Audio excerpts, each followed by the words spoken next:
Hi, hi, welcome to Mindy's Opinion. And today we're going to be talking about Syria and whether or not we should go in with military involvement in Syria. And what's my opinion on that? Okay, my opinion is clearly no, we should not send in military to Syria. We should have no military involvement in Syria.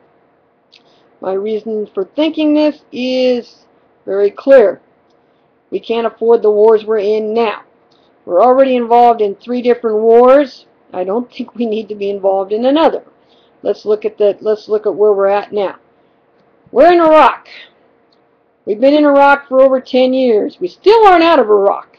Not sure we're ever going to get out of Iraq. Okay? So, Iraq. We're still in Afghanistan. Okay? Have no idea when we're getting out of there. So we're in Afghanistan. We're in Pakistan. I'm not even sure how we got in Pakistan, but we're in Pakistan. Okay? Now our great and glorious leaders want us to go into Syria. Why are we going into Syria? Okay. They want to take us into Syria after, okay, why? Because Syria is in a conflict. Syria has been in a conflict for a year. 100,000 people have died in Syria. Most of them have died over the past year. Okay? A lot of them have died over the past 10 months. Okay? Let's say about 96,000 people, probably more than that. Why are we getting involved now? Because most recently, a chemical weapon was used to kill 1,400 people. We didn't care about the 98,000 people that died before then. We care about the 1,400 people that died as a result of a chemical weapon. That's what we care about. The 98,000 bodies that died before then, don't care about those. Okay? People that die by gunshots, die by gunshots. Doesn't matter. People that die by knife wounds, doesn't matter. You die by a chemical weapon, that's a problem. Okay? Not sure why. I mean, murder's murder. Okay? No matter how you die, you're still dying. So, why are we caring about the 1,400, but we don't care about the 98,000 that died before? Okay? Not sure. Okay, but it's a big deal with the chemical weapon. Apparently, the 98,000 from the bullets, you know. Okay, yeah, we used a chemical weapon. It took out 1,400. The guns took out 98,000. Oh, and we're worried about, okay, so, alright, I'm not going to get into that. Okay. So, anyway, our government has decided that the chemical weapon is a serious problem. And I agree. I've seen the footage. It's disturbing. I've seen the footage on YouTube of the people dying of the chemical weapon. It's ugly. It gives you nightmares. People dying of a chemical weapon is just the twitching. And I mean, it's bad. Nobody wants to see that. It's horrendous. Okay, I agree. No one should have to die that way. Okay, use of chemical weapons needs to be stopped. Should we get involved? I still say no. It's not our problem. Okay? We can't afford to make it our problem. We're spread out all over the place. Okay? I forgot to mention North Korea. We're watching North Korea because of their nuclear weapons thing going on. So we've had to increase our presence around North Korea. So we're spread out over there. Okay? So we're actually in 4 different places right now. Okay? Now we want to get involved in Syria. Okay? We can't afford the 3 conflicts we're already in. Now we want to be in 4. Syria is involved in a civil war. Have we ever won a civil war? I give you Vietnam. I give you Korean War. Did we win either conflict? Hell no, we didn't win either conflict. Did we lose a lot of lives in those conflicts? Yes, we did. Didn't win them, lost a lot of lives. Have we won in Iraq? Not really. I mean, have we really won in Iraq? We were told that we won. We declared victory in Iraq. Have we gotten out of there? No. Hell no, we're not out of Iraq. Been in there for over 10 years. We still got troops there. They keep telling us we're going to get out. I mean, President told us, war's over in Iraq. We're going to bring our troops home. Yeah, we started pulling troops out of there. We pulled them out of there with the promise that we're going to bring them home. We brought them out of there. We sent them to Afghanistan.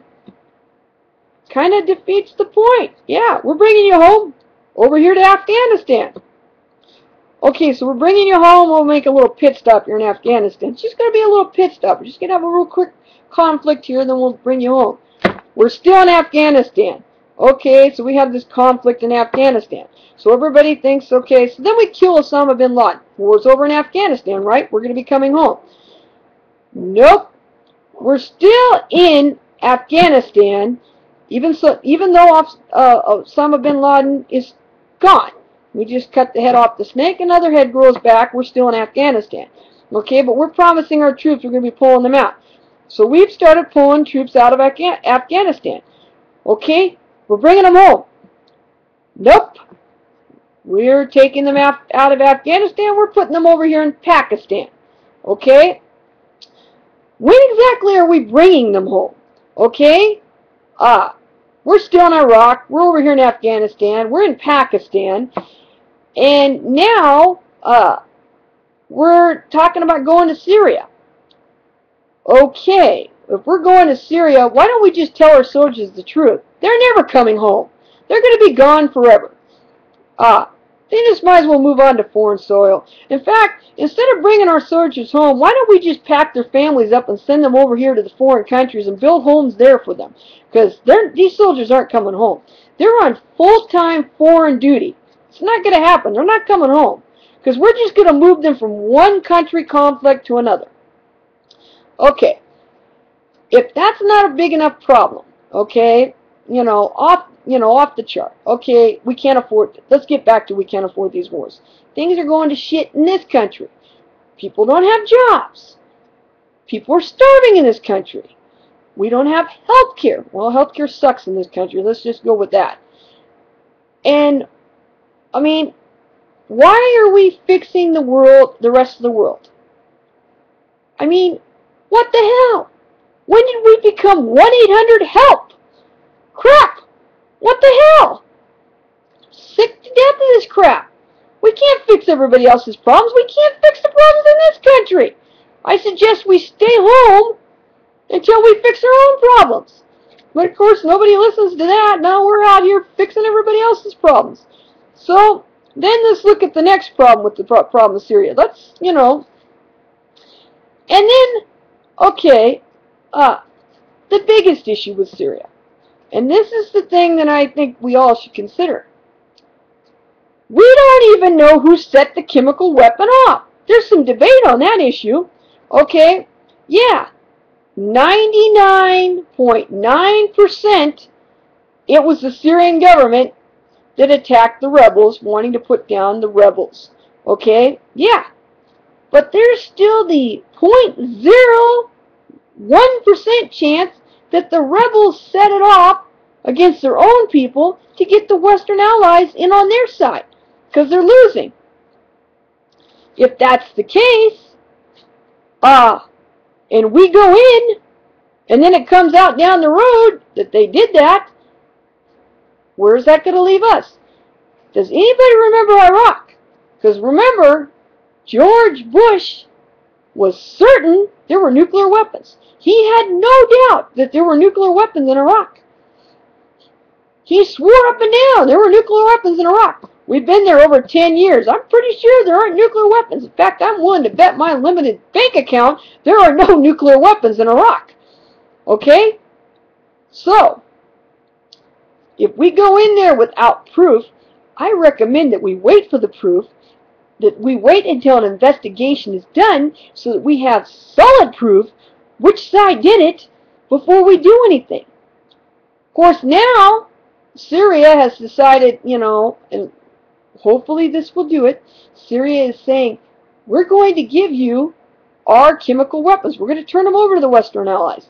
They don't want us coming in there with our troops. So maybe this thing is going to, everybody's saying, okay, maybe we're going to avoid this military action. This is going to solve the problem. I don't think so. I don't see it heading it off at all. Because you know what the argument there is going to be. Well, sure, they're going to turn over the chemical weapons, but how do we know that they're turning them all over? The argument then is going to be, yeah, they're just going to give us some of them, and they're going to have some over here in the hiding, and they're just going to use them again. So, that's going to be the argument for us to continue our pursuit of getting in there. I don't know why we want to get in there anyway, because we're not going to win nothing. And then my biggest point in all this is, if we put troops in there, Syria's got some serious allies. Because unlike Iraq, Afghanistan, and Pakistan, you know, we got to play around in those countries pretty much unchecked. We can't do that in Syria. Syria has allies. Let's talk about their allies. They've got Russia backing them. And let's talk about Russia's allies. We got China with Russia. So, what do you think is going to happen if we put American troops, because you know that NATO is led by America. You know France and all the other allies are not going to put very many troops. It's going to be us. It's always us. Yeah, sure, France is going to say, yeah, we support military action. What they mean by that is we support Americans going in there and getting their asses killed. Yeah, that's what it always means. So we're going to be the ones with our troops on the line. So we put American soldiers in Syria. Well, we put American soldiers behind rebels. How long do you think it's going to be before Russia puts Russian troops behind behind the Syrian government troops? Do you really want to have Russian troops and American troops on opposite sides of a conflict? How long do you think it's going to be before World War III gets started?